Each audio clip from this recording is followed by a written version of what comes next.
por el recrédito. Ahí está, ahí estamos de nuevo. Ahí empezamos. Ahí está. Bueno, ahora tengo que lograr que esto me pase. Ahí está.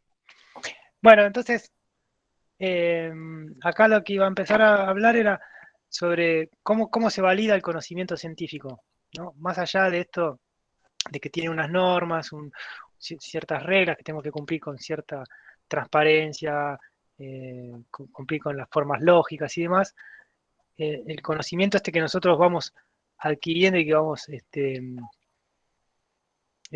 generando con la actividad científica, de alguna forma hay que validarla. ¿Y quién lo valida? La valida la comunidad científica. Y la forma de validar el conocimiento científico es a través de las publicaciones, de los papers, libros, comunicaciones en congreso. Si yo en mi laboratorio hago una investigación científica con todos los pasos, todo bien, y logro un resultado muy interesante, hasta que no se lo comunico a la comunidad científica, eso no tiene ningún valor. Al punto de que, por ejemplo, imagínense que un científico se va al campo, encuentra un animal, una especie nueva, encuentra un león con rayas, qué sé yo, cualquier cosa, con un león con alas. Lo encuentra, lo captura, se lo lleva a la casa y está ahí el animal, o sea, lo puede ver cualquiera. Pero hasta que alguien no lo describa de una forma apropiada, según los códigos de nomenclatura zoológica, y lo publique en un paper, eso no forma parte del conocimiento científico, digamos, de alguna forma, no está validado. Entonces, la forma de validar el conocimiento es publicarlo y exponerlo a la comunidad científica. Y la forma más clásica, bueno, es esto, ¿no? Es publicar en revistas científicas, que son, digamos, del ámbito académico, ¿no? Propio de la comunidad científica, que la idea igual, cada vez con más fuerza, es que eso trasvase a la sociedad entera, ¿no? Que ese conocimiento le llegue a la sociedad en general. Entonces, la forma que el científico trabaja es, uno propone esos proyectos, ¿no? Consigue el financiamiento, consigue el laboratorio, las cosas, los materiales para investigar, explica bien qué es lo que va a hacer, por eso le dan la plata y lo financian, hace todos sus estudios y la forma de dar a la entidad que te dio ese financiamiento, que vos produjiste conocimiento, es mostrarle tus publicaciones. Mostrarle que vos lo hiciste, que los pusiste a la comunidad científica y que eso está validado. No validado como que sea una verdad revelada, ¿no? Sino que la comunidad lo vio y eso ahora forma parte del acervo del conocimiento científico. Y esto tiene que ver con lo que habíamos visto al principio, cuando yo les mostré la definición de qué es el conocimiento científico, que decía que se validaba por pares. ¿Se acuerdan que decía que el conocimiento científico queda validado por... es un conocimiento que queda expuesto a la validación por pares. Los pares son otros científicos. Entonces, yo hago mi investigación, armo un manuscrito, que es el texto que yo voy a publicar y que voy a ofrecerle a la comunidad científica. Ese manuscrito yo lo envío a una revista que tiene una aceptación por la comunidad científica, ¿no? La revista tiene ciertas características que hacen que lo que salga publicado en esa revista tenga cierto valor.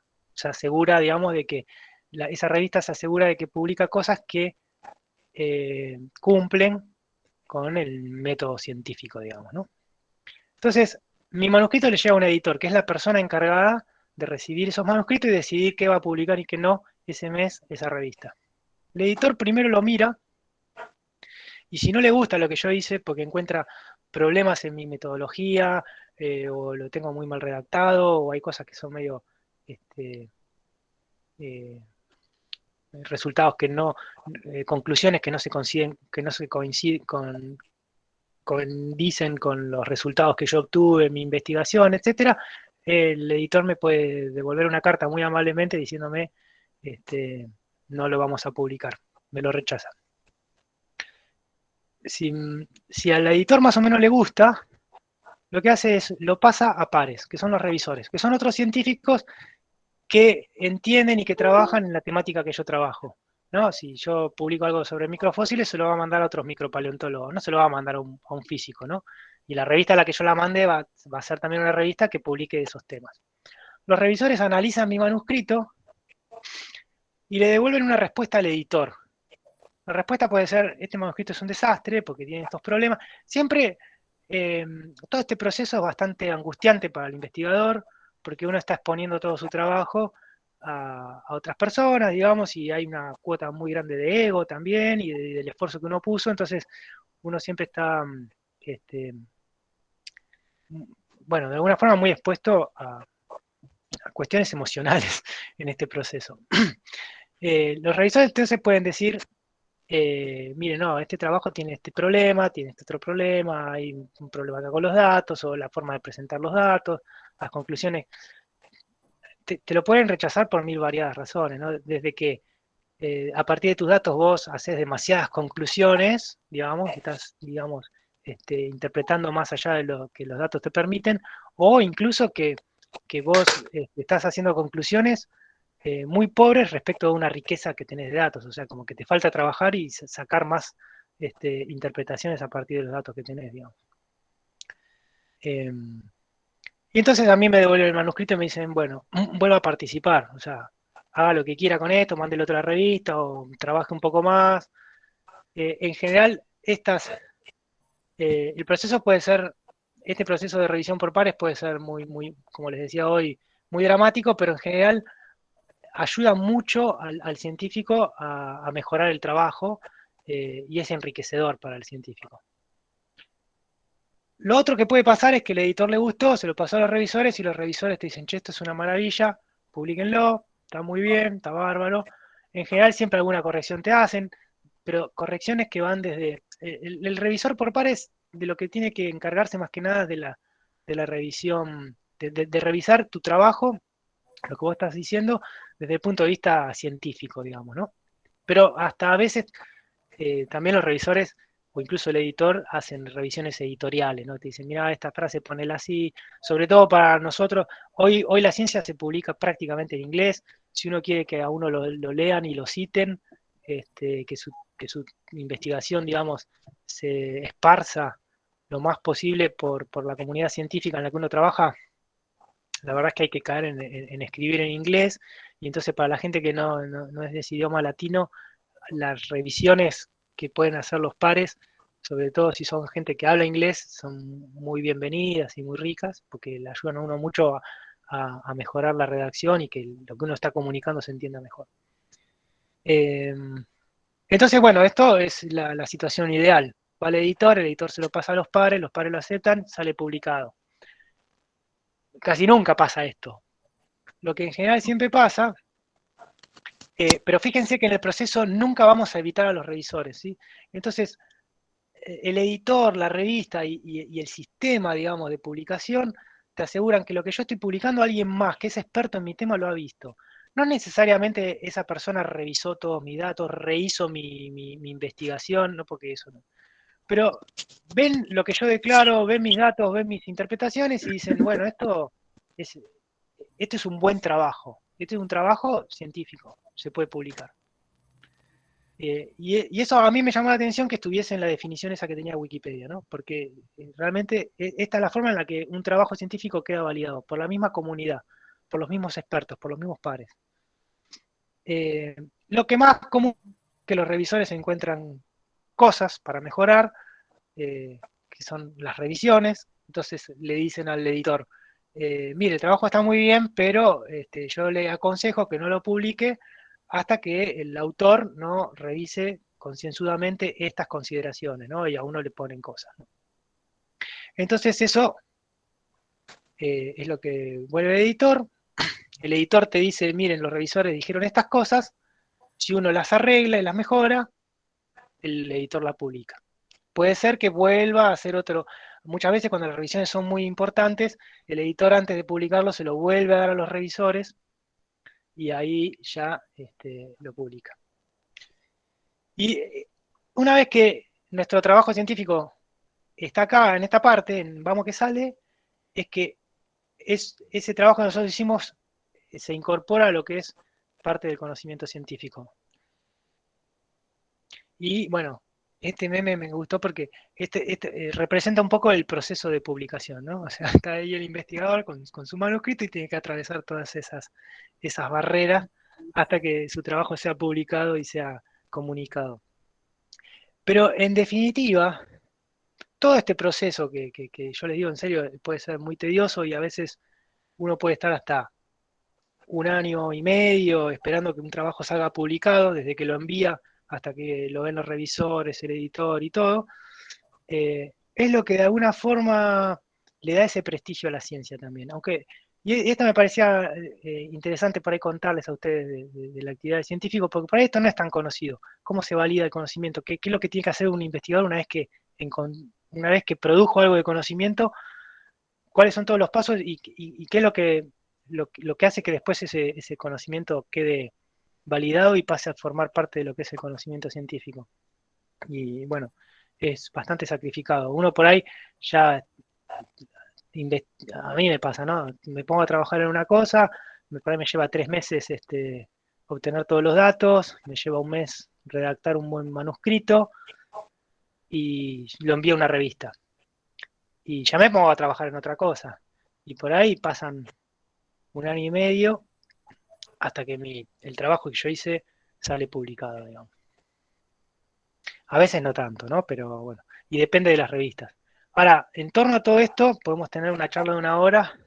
Hay un montón de problemas también, y la ciencia hoy se está debatiendo y cada vez con más fuerza y, y qué pasa con el conocimiento científico que producen los científicos, eh, digamos, cómo se comunica y cómo se comercializa y qué se hace con eso, porque en este proceso hay un investigador que está siendo financiado por el Estado, en general. En el mejor de los casos lo financia una empresa, pero en general la ciencia la financia el Estado.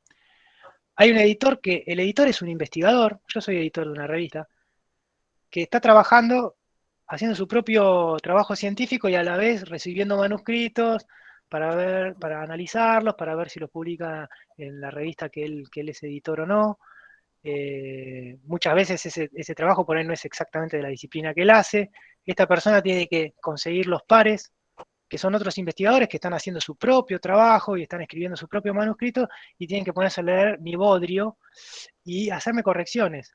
Y este trabajo de revisión no es fácil, porque además uno tiene que ser constructivo y elegante. Y lo que el revisor debería hacer, y en general hace, es mejorar el trabajo de la otra persona. Y muchas veces, bueno, en general, y a mí me pasa, cuando yo termino publicando un trabajo, yo en los agradecimientos pongo a los revisores. A veces los revisores, hay un proceso que es ciego o doble ciego, donde el revisor no sabe quién es el que escribió el manuscrito. En la mayoría de los casos el revisor sí sabe quién escribió el manuscrito, pero el investigador que escribió el manuscrito no sabe quiénes son los revisores. Eso se hace para que haya un poquito más de transparencia, para que no haya animosidades, ¿no? Y otras veces, sí, los revisores dicen que no tienen problema de que se sepa quién es el que revisó el manuscrito, digamos, ¿no? Bueno, pero estas personas trabajan un montón también revisando manuscritos, yo también reviso manuscritos, y lleva mucho tiempo, porque uno se tiene que leer todo ese trabajo, tiene que leerlo muy concienzudamente. Cuando yo trabajo en mi trabajo, cuando yo leo un paper, que a mí me sirve digamos, el investigador está todo el tiempo leyendo papers, o sea, porque uno se tiene que actualizar sobre los nuevos conocimientos que van saliendo, sobre los antecedentes de un tema que uno está trabajando, digamos, tiene que poner todo en contexto. Uno lo lee de una forma un poco más relajada, ¿no? Entonces lee, bueno, a ver cuáles son los objetivos, qué resultados tuvo la persona, después ve las conclusiones. A veces uno solamente lee el abstract y ya, digamos, ahí va entendiendo qué es lo que dice ese trabajo, ¿no? Y por ahí son un trabajo de 30 páginas. Entonces uno va leyendo un poco entre líneas, porque tiene mucho que leer. Pero cuando te llega un trabajo, un manuscrito para arbitrar, te tenés que leer todos los 30 páginas, prestar mucha atención en qué es lo que hizo el tipo, cómo lo argumenta, cómo obtuvo los datos. O sea, uno cuando lee un paper que ya salió publicado asume que hay un montón de eso, y en general lo que uno está leyendo tiene cierta validez, ya está, digamos. No hay mucho problema con eso. pero cuando uno es revisor tiene que ser muy detallado en esa lectura y hacer devoluciones y proponer mejoras, si es que hace falta, digamos, ¿no? Y tiene que ser elegante también a veces. Entonces lleva mucho tiempo. Y, y todo este trabajo, el que hace el editor, el que hacen los revisores, nadie se los remunera, o sea, uno no cobra una plata extra por revisar un paper o por ser editor de una revista, a uno no le pagan, pero las revistas más importantes, las revistas científicas más importantes, son revistas que hay que pagarlas y salen carísimas. Son empresas que nuclean de alguna forma todo el tránsito del conocimiento científico y lo disponibilizan y cobran muy bien y son negocios muy millonarios y tienen a los investigadores trabajando gratis. Entonces está un poco en crisis eso, porque además, ¿qué pasa? Yo cobro mi sueldo para hacer un trabajo, lo mando a una revista, la revista no me cobra, pero la revista lucra con mi trabajo, porque a otro investigador sí se lo cobra. Y en definitiva, ese investigador, ¿qué hace para poder acceder a ese artículo? Ese investigador lo que hace es pide un subsidio, un financiamiento, como yo les mostré hoy, los financiamientos que los investigadores piden para poder trabajar, y uno de los ítems es compra de bibliografía. Entonces, yo necesito plata, le dice el Estado, para poder estar actualizado, para poder conocer bien los antecedentes de la disciplina, del trabajo que yo voy a hacer, y el Estado lo paga. Entonces, el Estado le paga al investigador para que trabaje, y después le paga al investigador para que pueda consumir su propia producción, y la paga el Estado. Y hay una empresa que se lleva toda esa plata y tiene a los investigadores trabajando gratis. Bueno, ¿qué más? Bueno, y para que vean por ahí, esto es así, una cosa rápida que se me ocurrió mostrarles es eh, cuán importante es que un trabajo científico esté publicado. ¿Se recuerdan cuando salió con todo este problema de la vacuna? El tema de que, bueno, la vacuna esta, la del Sputnik V, en casi todo el mundo occidental nadie la quería aplicar y decían que tenían sus reticencias, que en la vacuna rusa esto, lo otro, ¿no? Eh, y entonces todavía, no sé, hay países en Europa que no la aceptan, o lo mismo acá en Argentina, ya la habían comprado, pero había, bueno, gente que decía que esa vacuna si servía o no servía. Y el Instituto Gamaleya había dicho que había declarado, digamos, todas sus investigaciones y de que la vacuna era muy buena y que tenía una buena efectividad. Y no sé si ustedes recuerdan, pero de un día para el otro todo el mundo de repente se quiso poner la Sputnik V. ¿Y qué fue lo que pasó? Lo que pasó fue que el instituto, los investigadores que analizaron, digamos, la inmunidad que generaba la Sputnik V, lo publicaron en esta revista, que es de Lancet. Este es el trabajo. Sputnik V, la vacuna, un candidato a vacuna que parece segura y efectiva.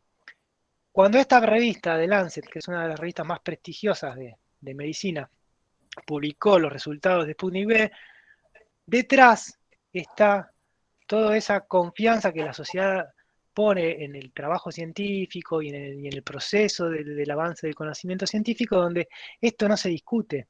Y de hecho, esto salió publicado porque, bueno, pasó todo ese proceso editorial a donde hubo investigadores que miraron todo el trabajo que había hecho el instituto y dijeron, bueno, está bien, o sea, esto hoy pasa a ser parte del conocimiento científico. La vacuna de Sputnik V tiene esta efectividad y es sana. Y a partir de eso, bueno, todo el mundo se quiso poner la vacuna Sputnik V. Digamos, esto es porque es algo que más o menos por ahí todos vivimos en estos días y tiene un impacto súper súper grande por lo que significó que la vacuna rusa, digamos, no estaba aceptada, después se acepta y todo. Y lo que, lo que les quiero mostrar acá es que cómo impacta en el conocimiento científico el hecho de que las cosas estén publicadas o no, digamos. Hasta que esto no fue publicado, nadie, o sea, era creer o reventar lo que decía la gente del laboratorio. Una vez que sale publicado es como palabra santa.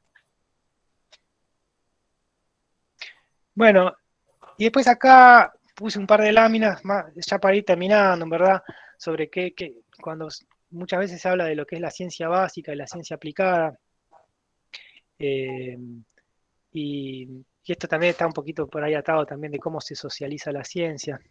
Y en realidad no hay una distinción, esto por ahí por lo menos pienso yo, no hay una distinción muy clara de qué es ciencia básica y qué es ciencia aplicada, ¿no?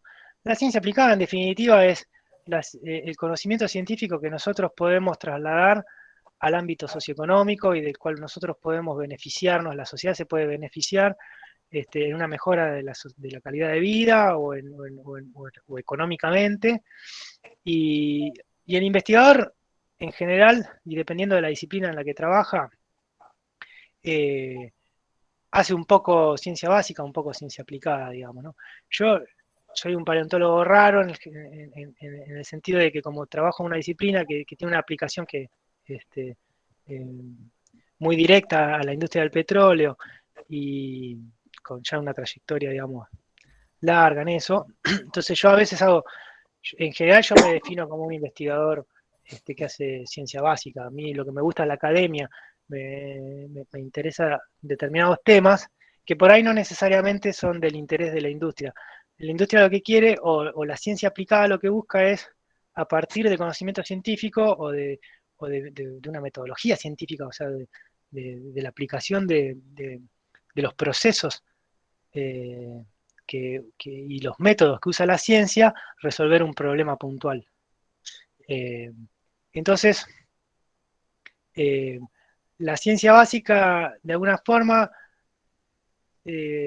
lo llamamos a toda la ciencia que no tiene una aplicación directa, es algo que aumenta, algo que tiene más un interés más académico, digamos, para la comunidad científica y para la comunidad de personas que trabajan, de científicos que trabajan en esa disciplina, tiene cierta relevancia, pero que hoy no le vemos una aplicación directa, ¿no?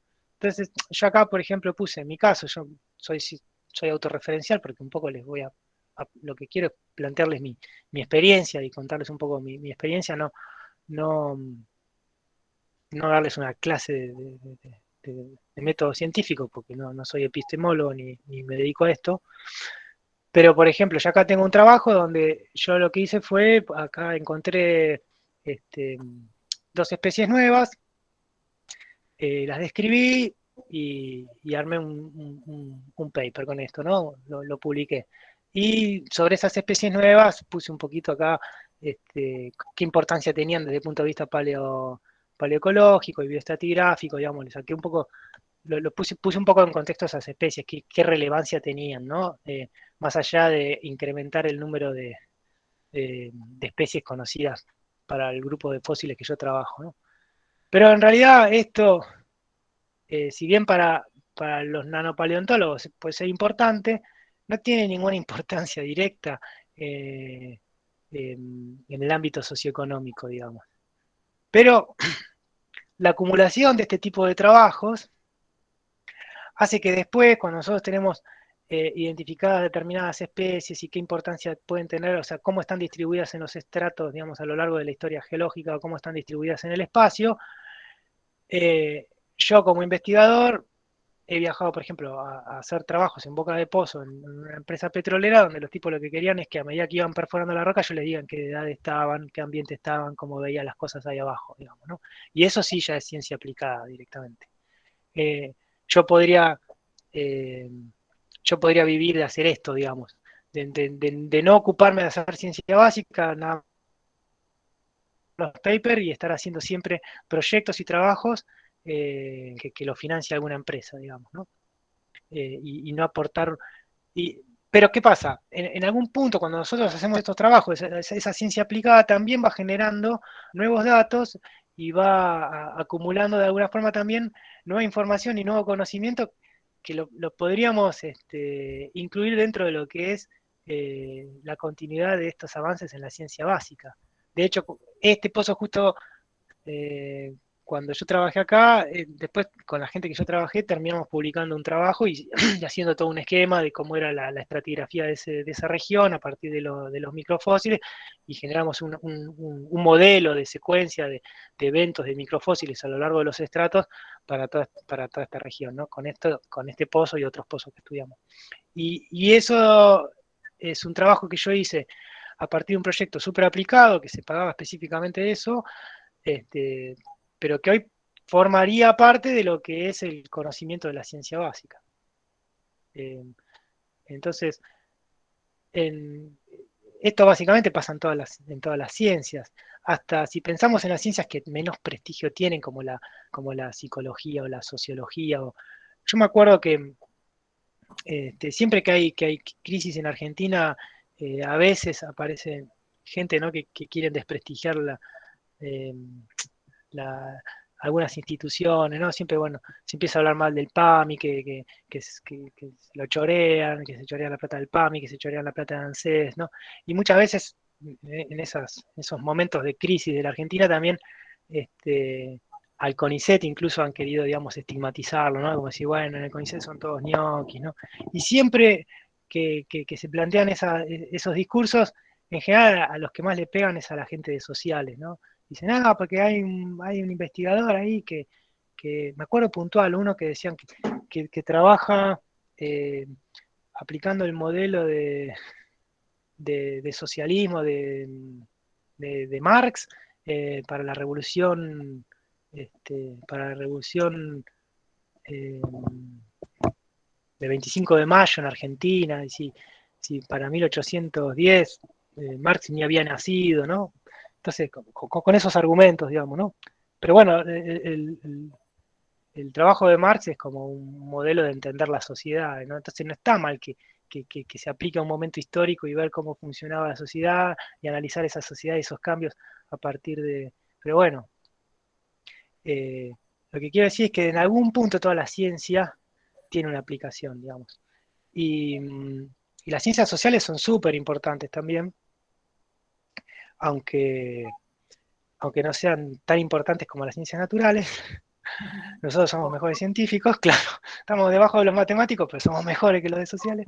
Pero digo, las ciencias sociales tienen una aplicación, o sea, hay muchos temas de investigación en ciencias sociales, por ejemplo, que parecen totalmente irrelevantes y la verdad es que eh, generan un montón de conocimiento y tratan de entender y de explicar ciertos procesos de nuestra sociedad que tienen una aplicación directa. Por más que sea algo muy específico y alguien se pueda burlar de eso, eh, digo, en definitiva, nadie financia ciencia que no tenga un valor para la sociedad o económico, digamos, ¿no? Entonces, bueno, eso es un poco la idea que les quería dejar de esto. Eh, y bueno, y un poco relacionado entonces esto de la aplicación y demás, esto sí lo voy a pasar lo más rápido que pueda, pero o sea, no tengo mucho acá para comentar, pero digamos, una cosa que sí es importante y que cada vez se le da más importancia en la sociedad es qué hacemos con toda esa inversión de dinero que se hace y de recursos eh, para, para los científicos, todo, todo ese conocimiento nuevo que la ciencia genera, cómo se lo devolvemos a la sociedad, ¿no? Hay gente que está como, o que se siente muy este, lejana a la actividad científica o a los científicos, ¿no? Pero esa gente lo está financiando. Entonces, ¿cómo hacemos para que se socialice esa ciencia, esos avances se socialicen, ¿no? Y que se pueda apropiar toda la gente?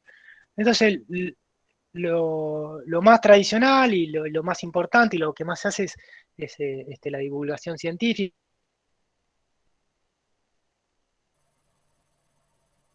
¿no? Eh, eh, y complejo a la sociedad y que la sociedad se pueda apropiar de ese conocimiento, ¿no? Y que pueda apropiarse de ese patrimonio que es este, el conocimiento científico. Entonces, esto lo saqué de un trabajo de este Enrique Paz Enrique, donde él plantea como este modelito, digamos, de lo que es la divulgación científica, cuáles son los ejes y quiénes son los actores, ¿no?, que participan de cómo se divulga y cómo se socializa la ciencia, ¿no? Entonces, por un lado, hay instituciones y un, y un gobierno que, que, que genera los espacios para que esa divulgación se pueda generar, que en principio está en manos de la comunidad científica, es una tarea y un rol del científico también, que tiene que entender el científico, de que su trabajo también tiene que ser comunicado no solamente a la gente que puede entender lo que él hace, digamos, de su ámbito académico, sino también a toda la sociedad. Eh, la actividad científica también, que tiene que ser divulgada, y, y, bueno, y después los medios, ¿no? Que son como, cuáles son los medios que tenemos para socializar ese conocimiento científico y divulgarlo, ¿no? Todos los actores, digamos, que participan de eso. Y en verdad, bueno, entonces, este grafiquito es un poco esto, ¿no? Es, bueno, el científico, incluso para validar su trabajo, tiene que publicar sus resultados y validar el conocimiento que genera en el ámbito académico, y el ámbito académico en general es muy formal, es impersonal, es muy conciso. Hoy por hoy, además, a la ciencia, a los científicos se les exige un poco ser muy si yo escribo un manuscrito no tengo que dar mucha vuelta, tengo que ser muy conciso, usar pocas palabras, porque por dos cosas principalmente. Una, porque los investigadores que me van a leer a mí, si yo le adorno mucho el manuscrito, los canso. Hoy el científico no tiene tiempo de leer todo lo que tiene que leer, entonces hay que hacer cosas muy concretas, muy al grano, y que sean claras.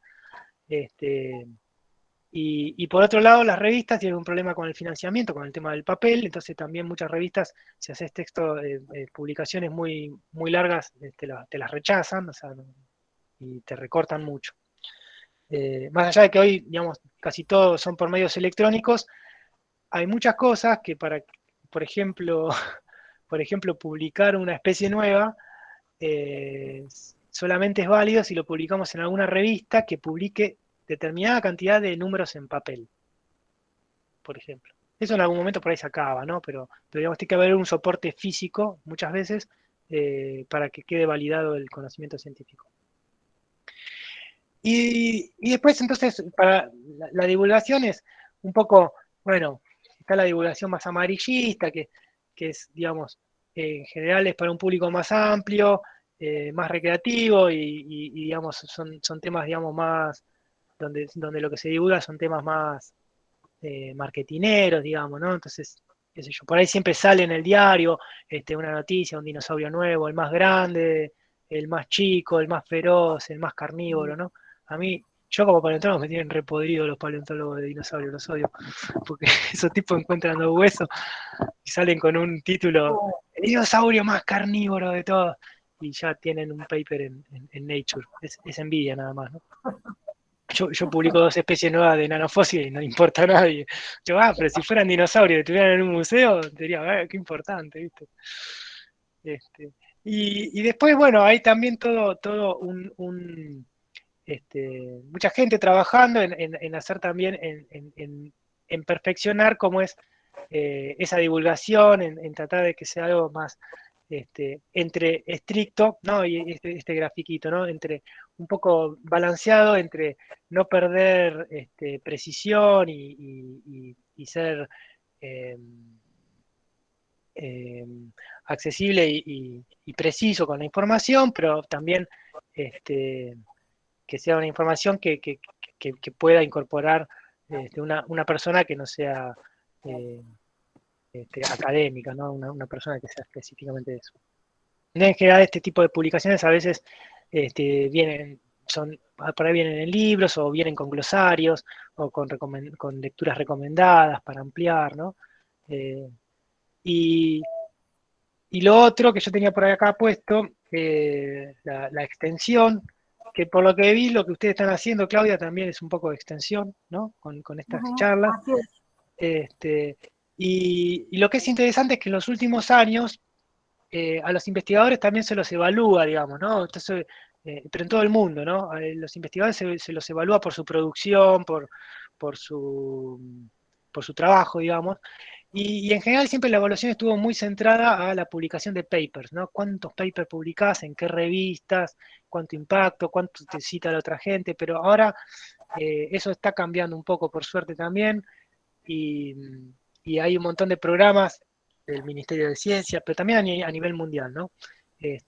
Donde se está evaluando mucho la extensión, por ejemplo, ¿no? Es el hecho de que los investigadores publiquen cosas de divulgación, hagan jornadas de charlas o ciclos. Hay una cosa que el Ministerio de Ciencia y Tecnología que se llama Semana de la Ciencia, que convoca a todas las instituciones, universidades y a los investigadores a que parte de lo que ellos hacen lo puedan comunicar a la sociedad. eh, eso está muy bien. Y lo que es importante es que eso ahora también son ítems que entran en la evaluación de los investigadores. Entonces, de alguna manera, no castigan al investigador que hace divulgación y que hace extensión porque le quita tiempo, le quita recursos y, y después no es evaluado en función de eso, ¿no? Entonces ahora eso se está teniendo en cuenta en las evaluaciones también.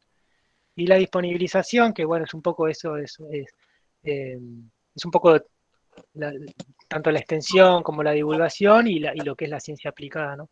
Entonces, también hace unos años los científicos que por ahí trabajaban en un proyecto de desarrollo, eh, Claudia, Claudia, cuando me leyeron el currículum, hay algunas cosas que me parece que las sacaron de ahí de la base de datos de CONICET, que decía que yo trabajo en el área de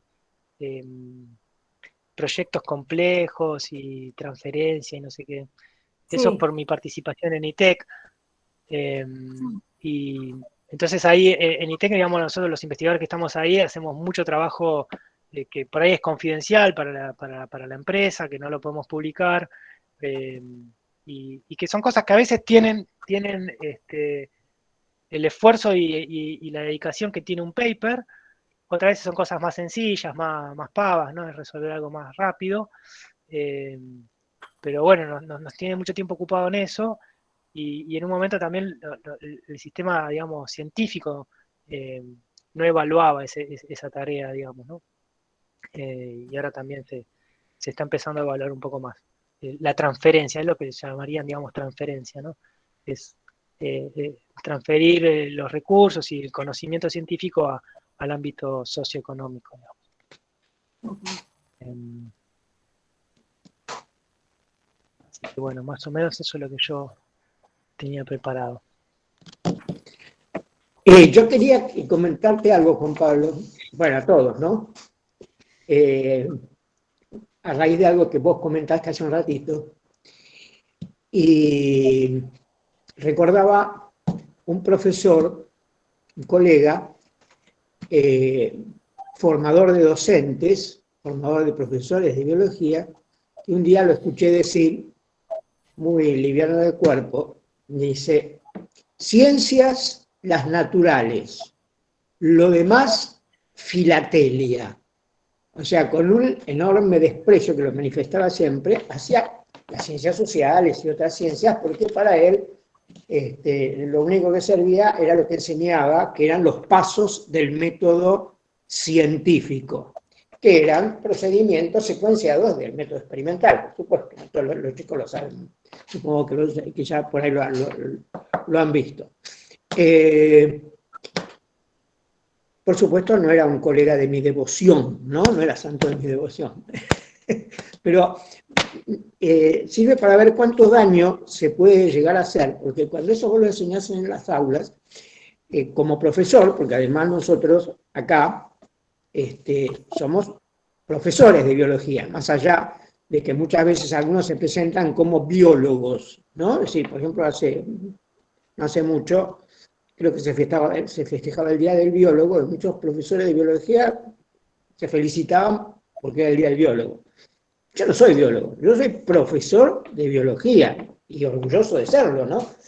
Y en ese contexto, por ahí, el método científico no es un contenido que uno va a necesariamente a desarrollar directamente. Es decir, por ahí sí se puede hacer referencia a a la actividad de investigación científica, pero abarcando todos los métodos, ¿no? Es decir, todas las formas de investigación científica, por lo menos lo básico.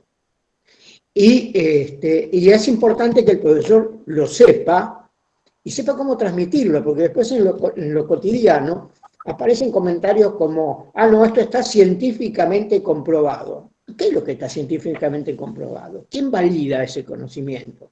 O que de pronto dicen, no, esas son puras teorías. Es decir, ¿qué significado le está dando a la palabra teoría? ¿No? Es decir, para ahí sería más correcto decir, bueno, es una hipótesis, ¿no? Y pero, es decir, cómo transmitimos, ¿no?, ese conocimiento de la ciencia. Bueno, nosotros como es una cuestión, una visión personal, ¿no? Nosotros enseñamos acerca de la biología y por supuesto que tenemos que enseñar contenidos de biología, que es lo que muchas veces nos falta en nuestra formación. A mí me faltó, y estoy seguro que les está faltando a todos los que se recibieron de profesores en los últimos años, desde hace unos cuantos años atrás, ¿no? Es decir, faltan conocimientos de determinados contenidos. ¿Y cuál es la función que cumple el conocimiento que tenemos que enseñar? Porque no es igual para todos. Es decir, a mí me generó, no un conflicto, pero sí discusiones, incluso con colegas, ¿no?, cuando se criticó la obligatoriedad de la enseñanza secundaria.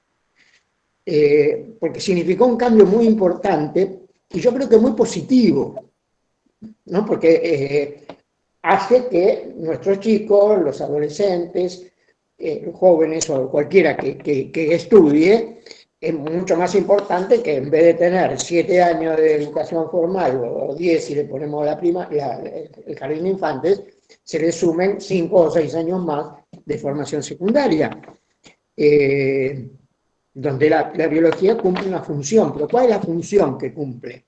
Porque es bueno que aprendan qué significa conocimiento científico, cómo se construye, y qué vamos a enseñar, ¿no? Es decir, porque no es lo mismo enseñar biología, incluso no es lo mismo la devolución que podemos esperar de nuestros alumnos si estamos enseñando biología en una escuela donde el objetivo de la escuela, más allá del diseño curricular, que es común a todos, apunte a la continuidad con carreras de nivel universitario o terciario, que aquellos de los chicos que no van a seguir carreras universitarias, pero que igual le tenemos que dar herramientas para que puedan seguir. Es decir, yo creo que pensando en la cantidad de exalumnos que tuve algunos, y ENAM fue un lugar importante porque tenía las horas del bachillerato biológico de 5º año, donde, es decir, en una época en que tenían que rendir examen de ingreso a las universidades públicas, ¿no? Qué sé yo, la UBA, La Plata, y me venían con los contenidos que les iban a tomar, que les iban a exigir en el ingreso. Entonces, bueno, yo creo que ahí la cosa apunta a un tipo de formación específica, pero en una escuela, no sé, de una zona marginal o con pocos recursos, o chicos que van a la escuela porque lo obliga el sistema, porque si no, no pueden tener acceso a trabajo o a determinadas cosas, tiene que tener un tratamiento distinto en la enseñanza de la biología. Pero no tan distinto como para que les cierre puertas en lo que tengan que hacer después. Y todo este conocimiento acerca de la ciencia es importante para mí que el profesor lo tenga, e incluso tiene una excusa a través del tratamiento de los contenidos que enseña, ¿no? Por ejemplo, va a dar, no sé, evolución. Bueno, está bueno conocer aspectos de la historia del conocimiento sobre la evolución para ver cómo se construyó ese conocimiento. Es decir, no se construyó con una metodología experimental, sino que tiene una base diferente de construcción del conocimiento, una validación distinta de ese conocimiento, aunque puede haber algún tipo de experimentación en algún aspecto vinculado con la genética. Lo mismo pasa con todos los contenidos. Es decir, para mí ahí está la importancia, ¿no? De tener claro qué es y no enseñar a los chicos un desprecio hacia otras ciencias, como un clásico que se suele ver en las escuelas, y decir, bueno, no, las ciencias sociales no son ciencias. Sí, las ciencias sociales son ciencias, con un sistema de construcción y de validación que es diferente al de las ciencias, que tienen una base fuerte desde lo experimental. Bueno, nada más, un comentario porque se me ocurrió cuando vos ibas hablando de alguno de los temas. Perdón. No, al contrario. Bienvenido todo lo que usted diga. Yo también, algo por el estilo, me anoté, como para que se los aclare Juan Pablo a los estudiantes, pues son cuestiones que venimos charlando en cuanto al método científico, que vos por ahí empezás, pero vos lo encomillás, el método científico. Bueno, por ahí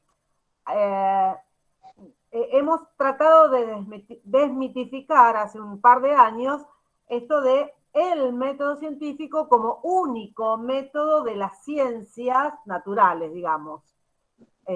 Yo lo entiendo porque vos lo encomillaste, pero a lo mejor ellos escuchan el método científico y van a decir, ¿cómo? La profe nos dijo otra cosa, el investigador nos está hablando del método científico. Por ahí lo entendieron, pero para que no quede la duda. Sí, las comillas eran, digamos, como una ironía, digamos, ¿no? No era para resaltar lo que hay un método científico. ¿No? No, ¿Se entendió esto? Sí, yo lo entendí. perfecto, sí. Bueno, si Sí. quieren preguntar algo, adelante.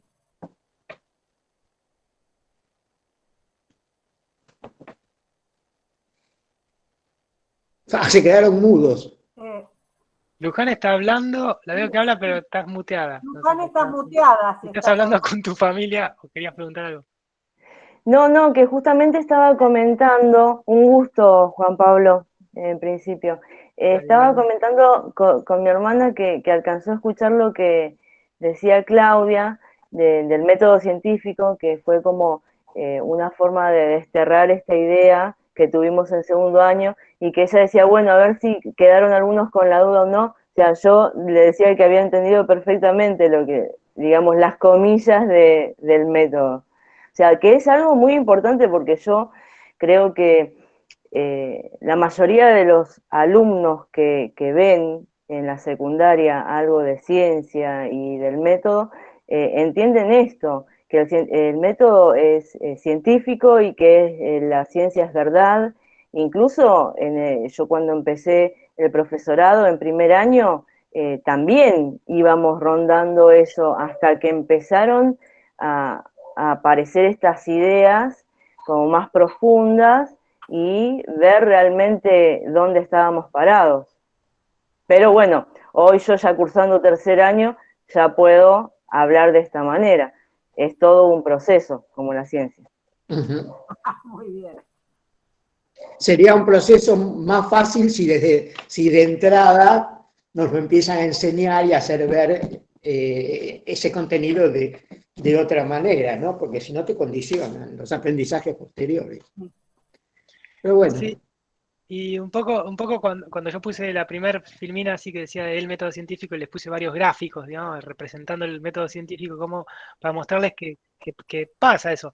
Yo lo googleé y todas las imágenes que me aparecían siempre estaba implícito, ¿no?, en la experimentación, y como la inmediata corroboración de una hipótesis que nosotros hacemos, y que les digo, a veces, en general, el trabajo más de hormiga del científico no es patear el tablero de nada, ¿no? Sino es construir sobre los sobre los paradigmas ya establecidos de la ciencia, ¿no? Y ampliar esa frontera de conocimiento y registrar, en todo caso, incluso los casos excepcionales que no aplican a la hipótesis que nosotros tenemos, ¿no? Y eso, yo no sé ustedes si por ahí cursan un método científico o alguna cosa por el estilo, este, que bueno, en epistemología, yo cursé por ahí lógica, esas materias, se ve mucho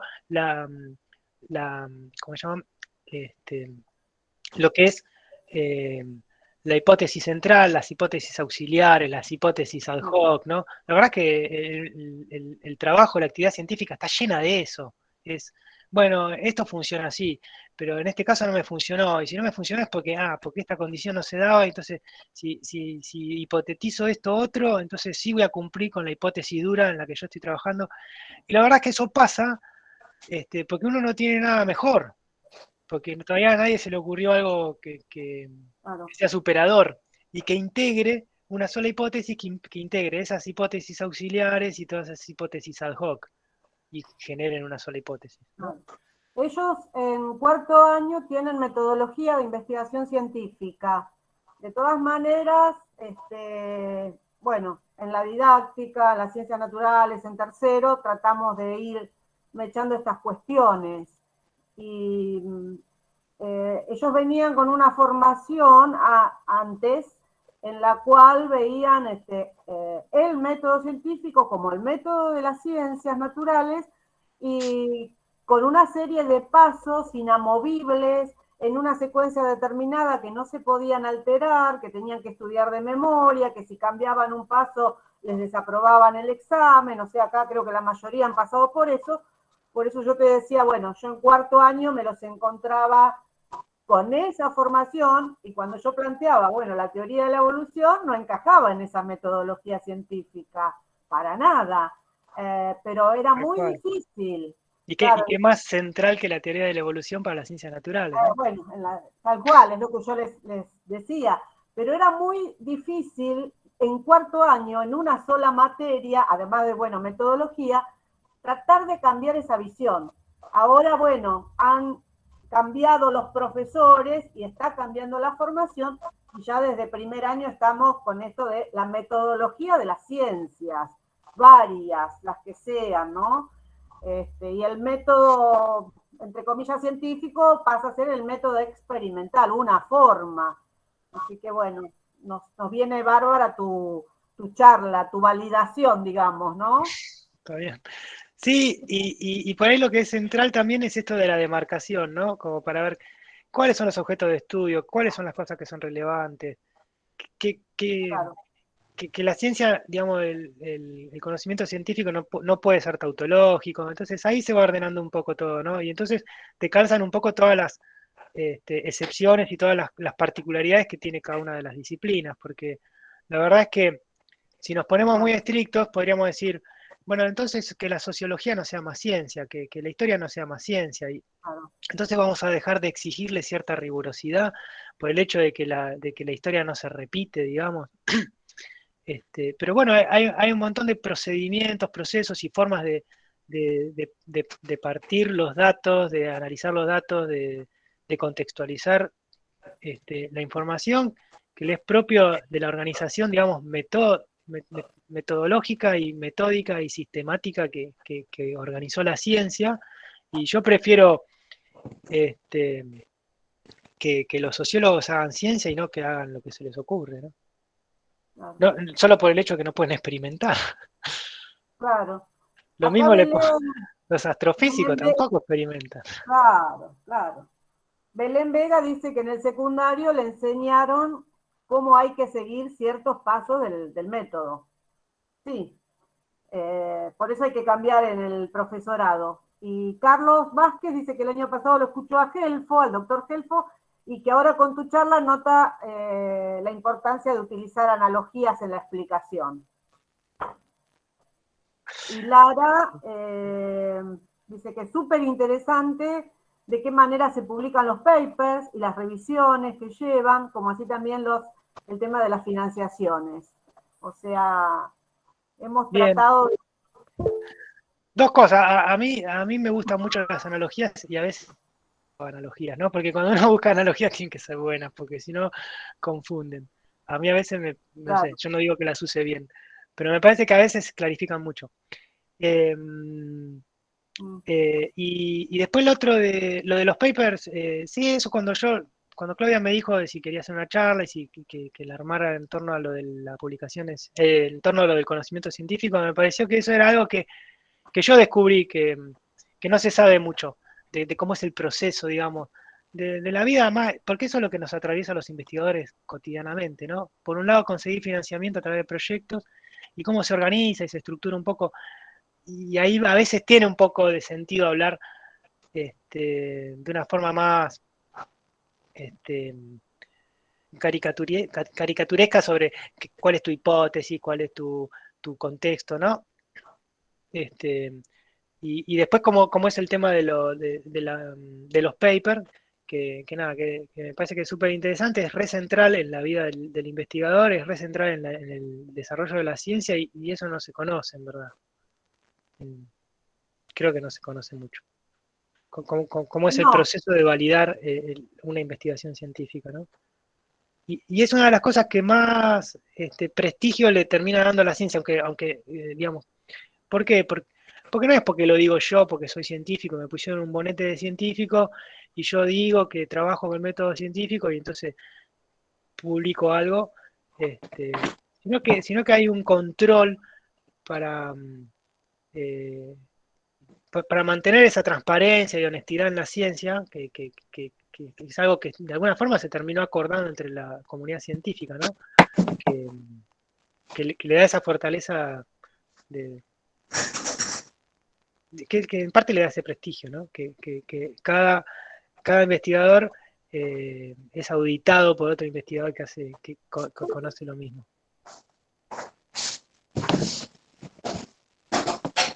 a ver, Ivana pregunta si las especies las descubriste o aparecieron. Bueno, de alguna forma es medio lo mismo, aparecieron en mi set de datos, aparecieron en mis muestras y yo me di cuenta que eran cosas nuevas y las describí.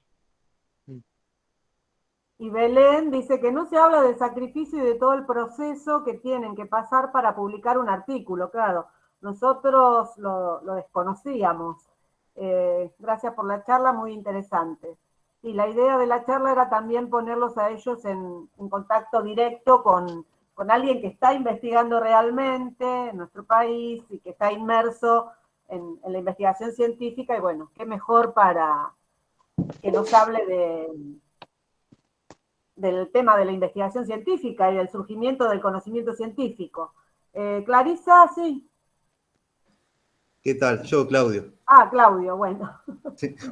Me quedó alguna cosita sobre el método científico, sobre la forma de experimentar, por ejemplo, que mencionó, por ejemplo, lo que es física cuántica, ¿no? Acá no se podría experimentar sobre modelos directamente, por ejemplo, el modelo de partículas, el estándar, o si no, también mencionó también los sociólogos, no se puede experimentar sobre grupos de personas. ¿Cómo sería? No, sí, tenés razón. O sea, yo igual cuando dije lo de física cuántica, por ejemplo, uno de los casos, no es una analogía, pero me metí en un tema que tampoco es que, y sí se diseñan experimentos. Lo que yo quise decir es que por ahí, por ejemplo, cuando se propone todo el modelo de Bohr y demás, se argumenta en la observación de reacciones y, digamos, generar cuál sería el modelo o la estructura de organización de un átomo, y después ese modelo puede hacer predicciones.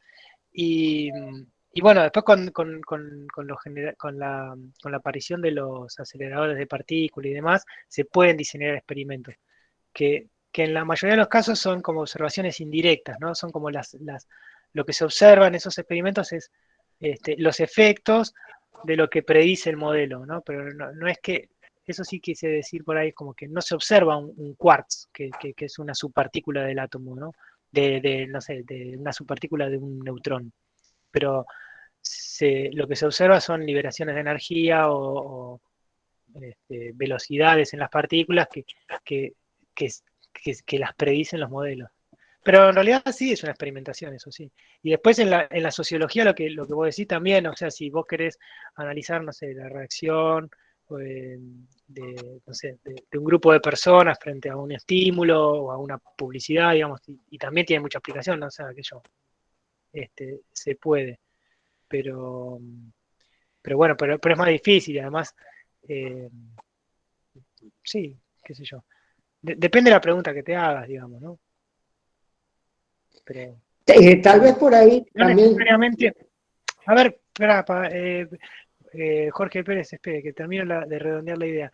En parte lo que quiero decir es que no necesariamente el conocimiento científico se construye a partir de la experimentación. Y te pongo este ejemplo que se me ocurrió ahora.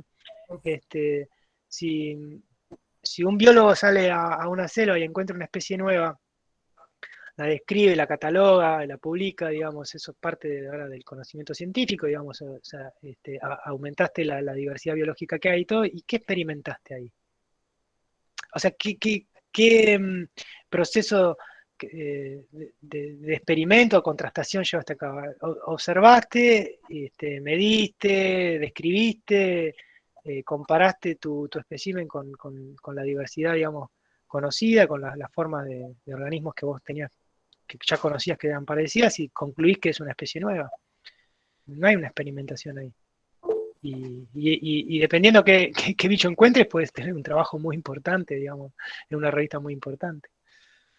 Pero está bueno, igual que me hiciste la aclaración, porque sí, hay casos que también, incluso en las ciencias sociales, también pueden llegar a diseñarse experimentos.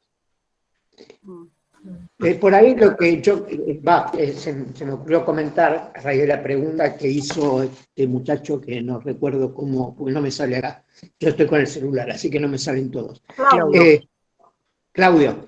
Bueno, por ejemplo, dentro del campo de la biología, en temas de historia de la construcción del conocimiento biológico, aparece la problemática de la interpretación de las observaciones mediadas con instrumentos. Por ejemplo, cuando se empiezan a hacer observaciones con el microscopio óptico, no se interpreta correctamente lo que es decir, de pronto las primeras interpretaciones del tejido en vegetales es como que era una espuma.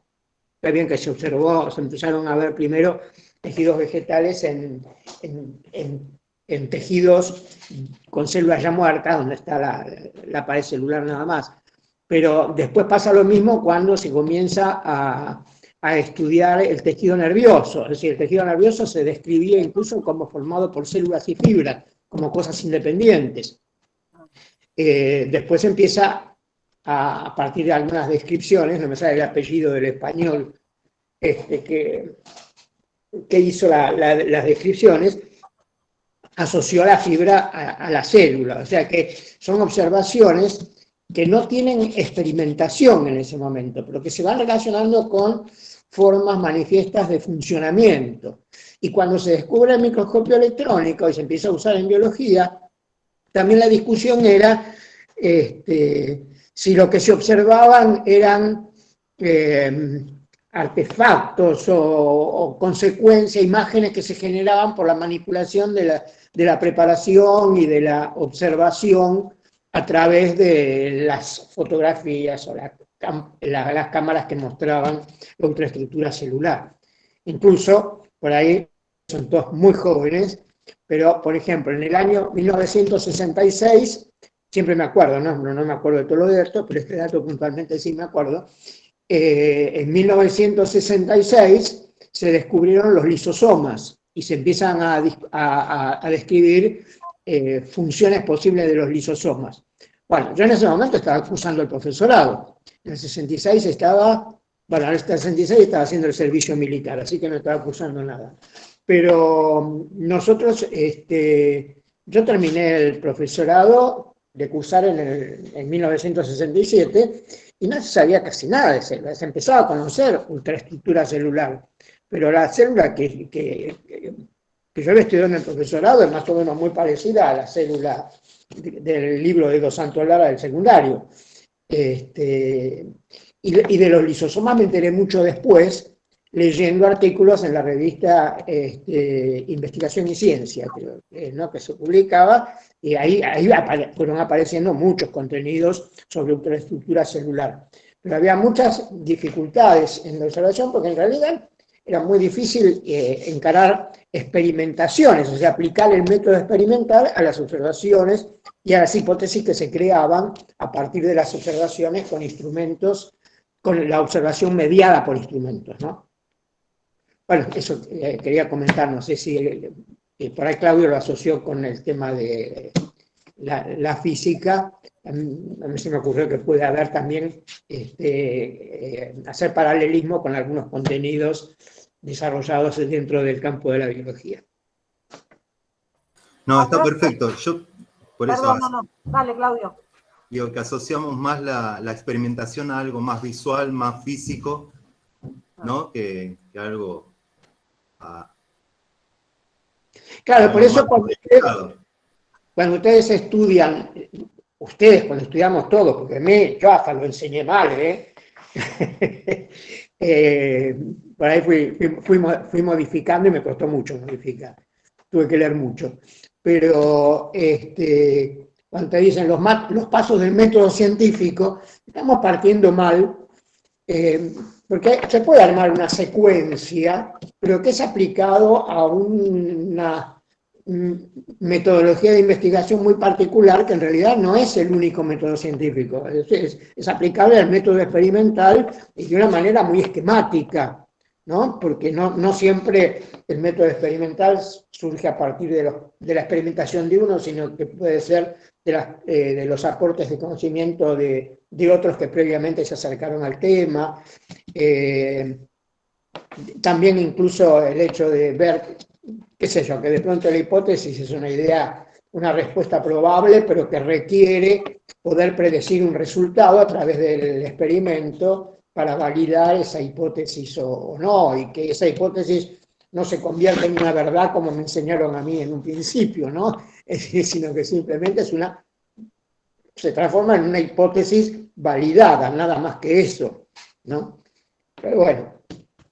Sí, igual está bien, porque aparte de lo que dijo Claudio, fue como ejemplos de disciplinas que yo había dicho que no eran específicamente experimentales, y sí hay experimentos.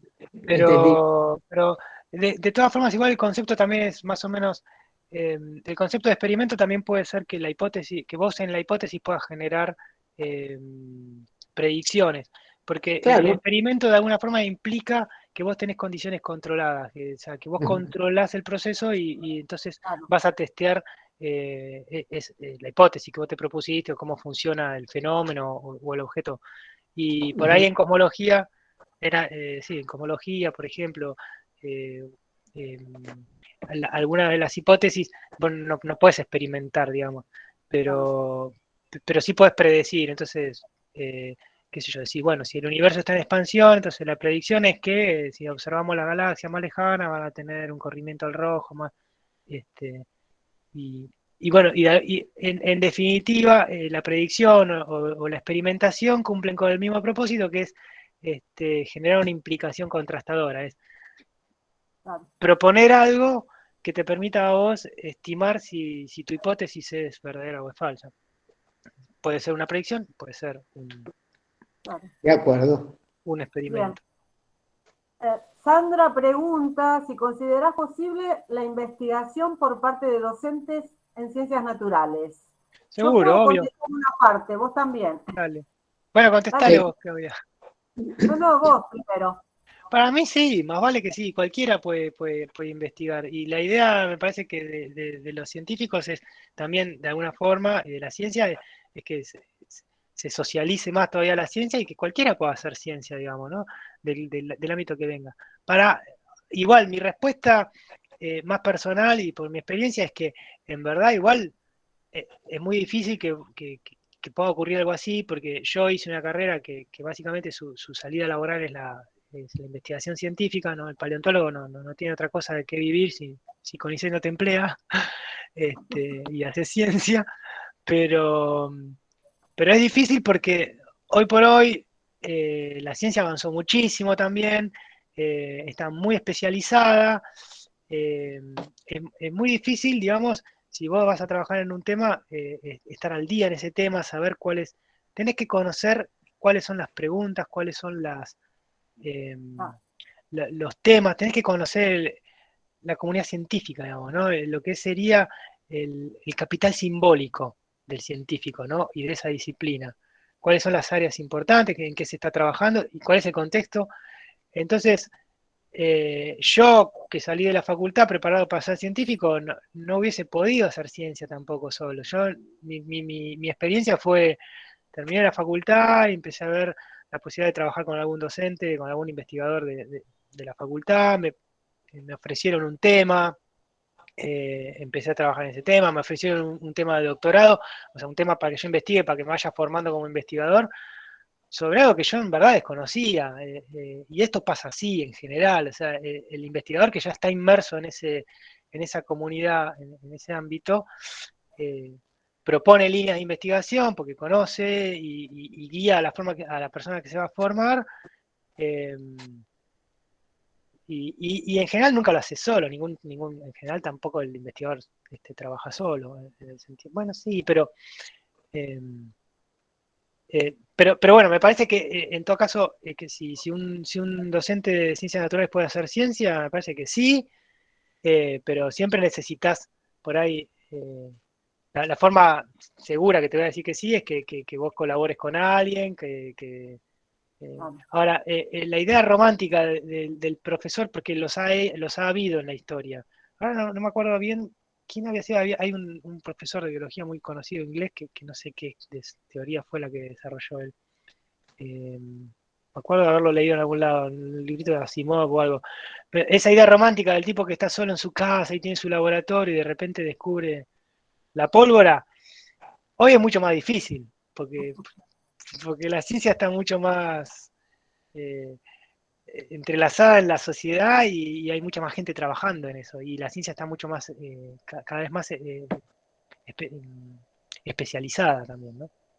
Entonces hay mucha gente que trabaja en algo muy, muy, muy puntual y es donde se hacen los avances, ¿no? Y después está integrar todo eso, ¿no? Y los trabajos multidisciplinarios, etcétera, pero sí. Bien. Yo, respecto a eso, ella creo que preguntaba investigación en biología.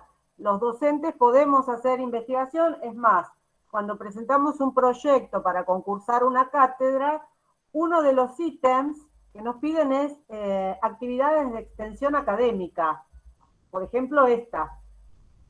Y otro ítem es investigación docente, que generalmente no se llega o no se hace o no sé, pero investigamos más en el ámbito educativo, digamos, ¿no? En cuestiones pedagógicas, por ahí puede estar vinculado a algún contenido específico del área, pero, digamos, podemos hacer investigación a ese nivel y de hecho lo piden.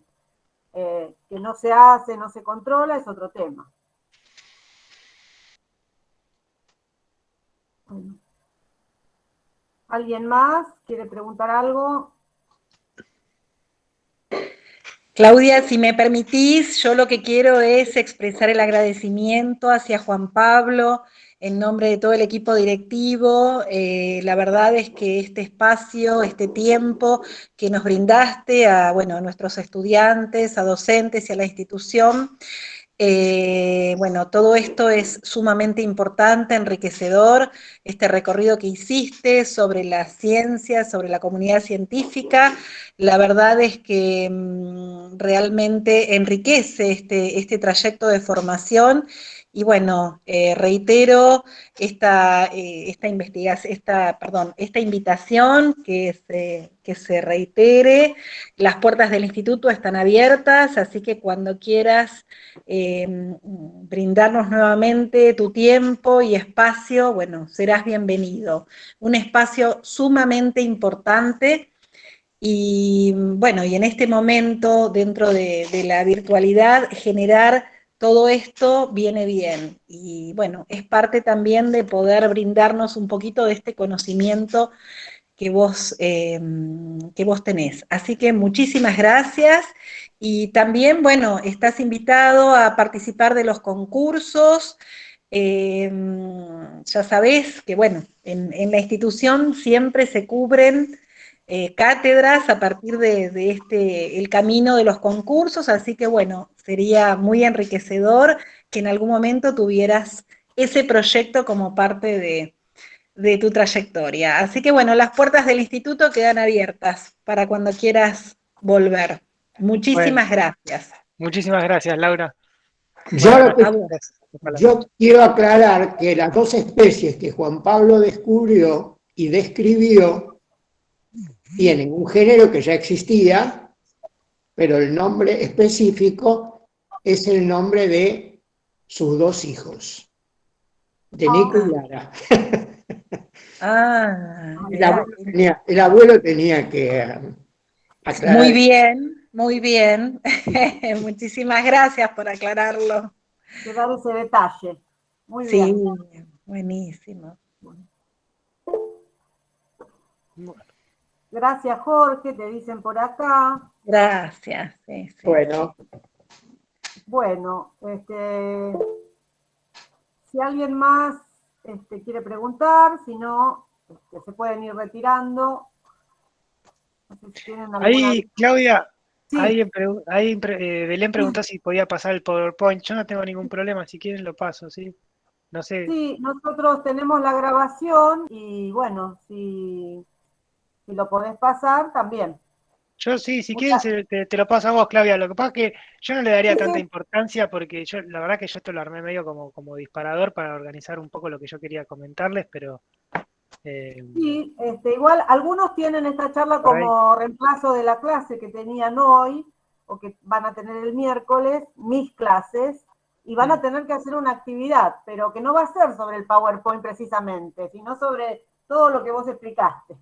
Así que No, está bien, igual... pero bueno, por ahí le sirve de resumen. Yo no tengo problema, lo que tengo miedo de que, digo, yo no estoy muy orgulloso de mi PowerPoint, por ahí está un poco desordenado, hay cosas que no son súper No, precisas Qué tampoco. humilde.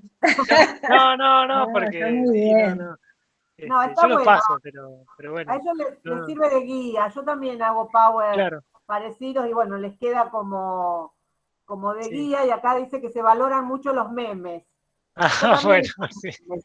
Así que bueno, todo es material que a ellos les viene bien. Bueno, muy bien. Yo Bueno, todavía tengo material del profesor Pérez, imagínate. sí. Sí, yo en las clases que doy, sí, los PowerPoint los comparto, sí, sí, a mí no me Sí, preocupa sí, eso. Lo que no estoy sí. muy orgulloso de este Power, porque nada más. No, está bien. Pero Está Claudia, bien. yo te lo mando a vos por correo y vos se lo distribuís a los chicos. Dale, dale. ¿Eh?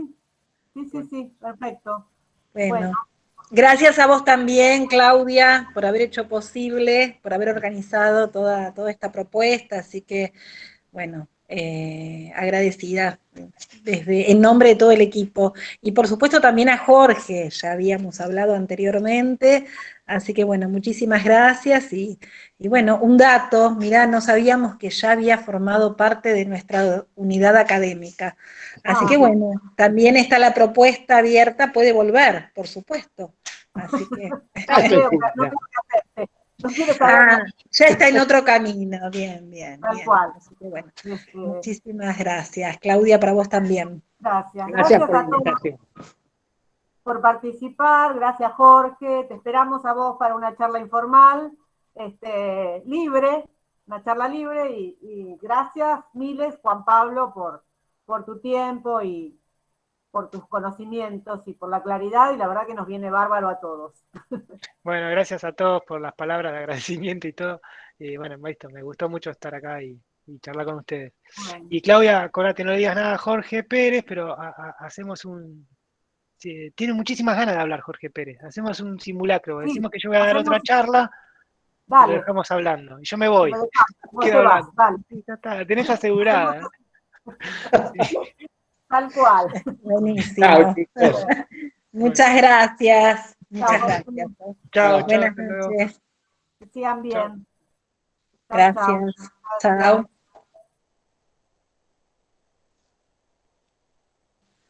Buenas noches. Chao, María Chao, Laura. buenas Gracias. noches. Gracias a todos y a todos.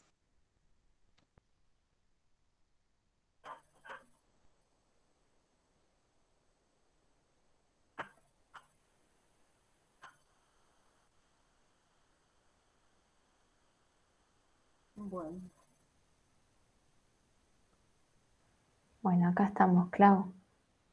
Ay. ¿Me escuchás, Clau?